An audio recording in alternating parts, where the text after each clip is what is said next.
Avram vient de perdre sa chère épouse, Sarah. Il l'a pleurée, il l'a enterrée. Et le verset nous dit immédiatement après, Avram était âgé, était vieux, avancé dans les jours, et l'Éternel avait béni Abraham, Bakol, en tout. Que signifie cette expression en tout? Expression qui est bien floue. Le Talmud dans Baba Batra, page 16b, ne donne pas moins de 7 explications sur ce mot de Bakol, en tout. Mais nous voudrions nous concentrer aujourd'hui sur la réponse qui paraît la plus mystérieuse et qui est la suivante. Acherim omrim, d'aucuns disent, d'autres maîtres disent que, le verset veut dire que Abraham avait une fille et que cette fille portait le nom de Bakol. Nachmadi, dans son commentaire sur la Torah, rapporte ce passage et dit qu'il ne faut surtout pas comprendre cette explication dans son sens littéral, comme quoi la Torah aurait simplement voulu nous donner le nom d'une fille complètement inconnue dont on ne parle pas du tout dans la Torah et dont on nous aurait dit qu'elle s'appelle Bakol, qui est un nom aussi étrange.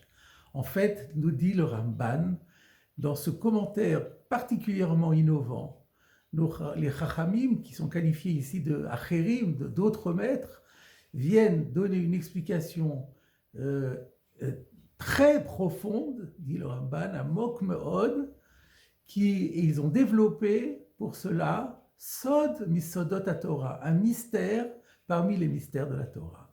Et de quoi s'agit-il? Eh bien, dit-il, ce terme de Bakol, qui en français veut dire en tout, renvoie à une modalité de comportement du Saint béni soit-il, qui porte ce nom de Kol, tout, parce que c'est le fondement, c'est la base de tout, c'est la base universelle.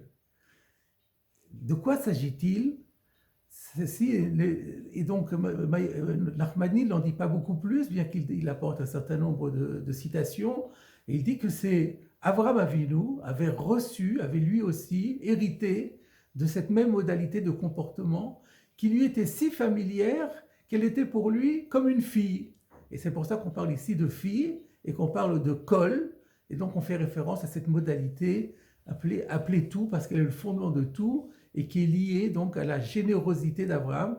C'est parce que Abraham était généreux et plein de bonté vis-à-vis des autres, c'est comme cela qu'il était, ou c'est lié au fait qu'il avait cette modalité de kol. Mais cette explication du Ramban demande aussi elle-même à être expliquée. Qu'est-ce qu'on entend, à quoi fait référence exactement, de façon plus précise, cette notion de modalité de comportement qui génère la bonté, qui génère la générosité? À quoi fait-on allusion exactement?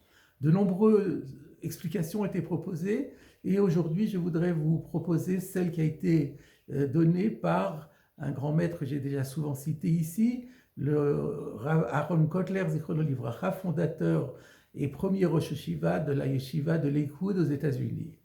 Eh bien, nous dit-il, cette mida, cette modalité de comportement, en fait, c'est pour ce qu'on pourrait appeler en français un sentiment de plénitude. Et pour bien comprendre l'idée, il nous dit qu'il y a dans un même registre 3 niveaux différents. Le premier niveau, c'est celui qui est en hébreu mistapek bemuat, c'est-à-dire qui se suffit de peu, qui se contente de peu, qui se contente de ce qu'il a, et ne cherche pas davantage, ni sur le plan alimentaire, ni sur le plan vestimentaire, à tous les plans matériels. Il se contente de ce qu'il a, il est très content avec ce qu'il a, et il ne cherche pas davantage. Ceci, dit-il, est un premier niveau intéressant, très important. Les maîtres, le Gaon de Vilna notamment, dit que c'est une des qualités essentielles qu'il faut avoir dans la vie. Mais il dit, il y a quand même, ce n'est que le premier niveau parce qu'on a quand même un sentiment de manque. Mais simplement, on fait avec.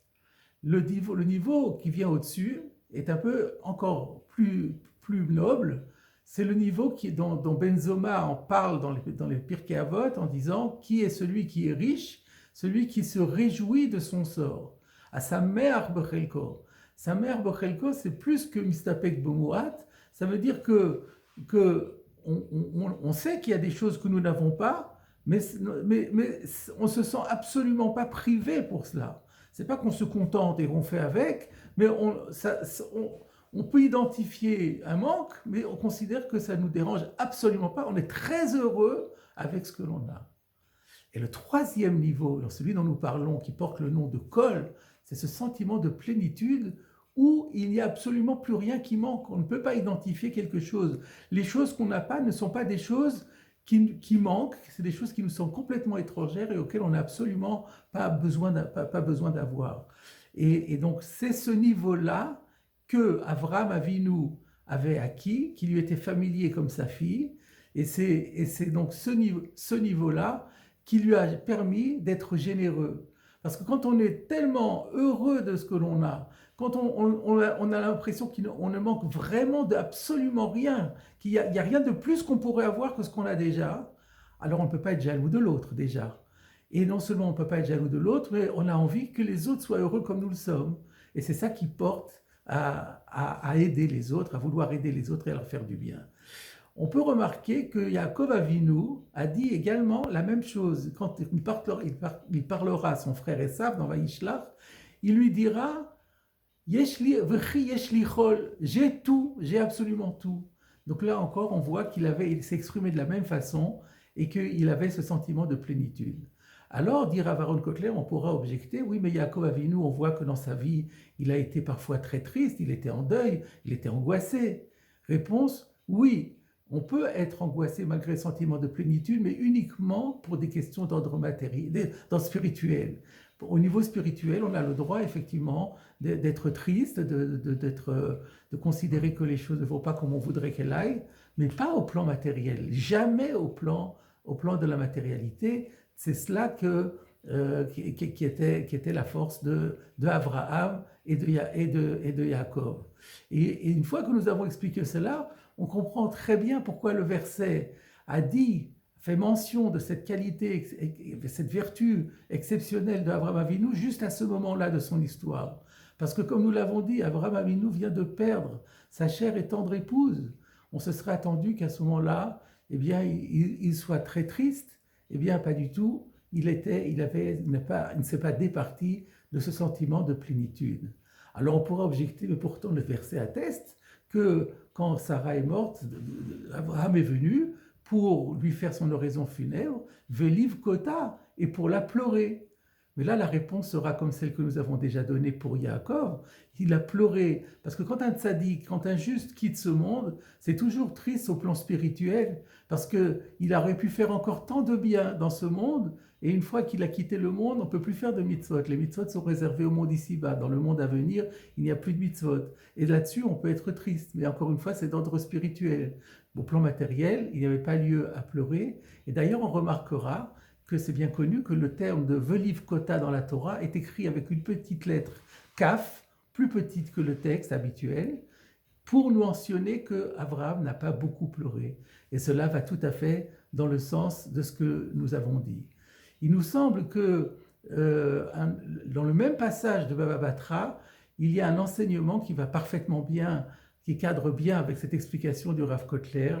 Le Talmud dit encore qu'il y a 3 personnes à qui le Saint béni soit-il a fait goûter le monde futur dans le monde ici-bas. De qui s'agit-il? Avraham, Yitzhak et Yaakov, à propos desquels on trouve chaque fois le mot kol qui veut dire tout. Avraham, il est dit bakol, Yitzhak va dire vaochal mikol, j'ai mangé de tout, et Yaakov, comme nous l'avons vu, dit v'chiyesh lichol. Et le Talmud dit encore, et ces mêmes 3 personnes, le Yetzer Hara, le mauvais penchant, n'a pas eu prise sur eux. Et oui, il n'a pas eu prise sur eux, comme nous l'avons dit, à partir du moment où on a un sentiment de plénitude, on n'est pas pris de jalousie, on n'est pas pris de concupiscence, de convoitise, on n'a envie que de faire du bien, donc le Yetzer Hara n'a pas de prise sur nous. Reste une petite question qui est, mais comment atteint-on cette vertu de la plénitude? Eh bien, nous dit Rav Aaron Kotler, il faut prendre conscience de l'infinie miséricorde de Dieu, du nombre incroyable de bienfaits dont Dieu nous dispense au quotidien en permanence, 24 heures sur 24, 7 jours sur 7. C'est ce que nous disons dans la Hamida. dans la paragraphe Modim Anachtoulach où nous remercions Dieu, nous le remercions pour tes merveilles et pour tes bienfaits à chaque instant, matin, soir et à midi. Et en réalité, cette leçon-là nous est déjà donnée par le roi David dans les psaumes, à la fin du psaume 107. Il est dit, Mi chacham, quiconque est sage, ve'yishmorele, qu'il observe ses faits, ve'yitbonenu chasdei Hashem, et ils vont se pénétrer des grâces de Dieu. Mes chers amis, pénétrons-nous des grâces de Dieu à qui nous sommes redevables. Prenons conscience de l'immensité de ses bienfaits, du nombre incroyable de ses bienfaits que nous n'avons absolument pas mérités. Et ceci nous amènera sur le chemin de nos ancêtres pour acquérir la force de la plénitude.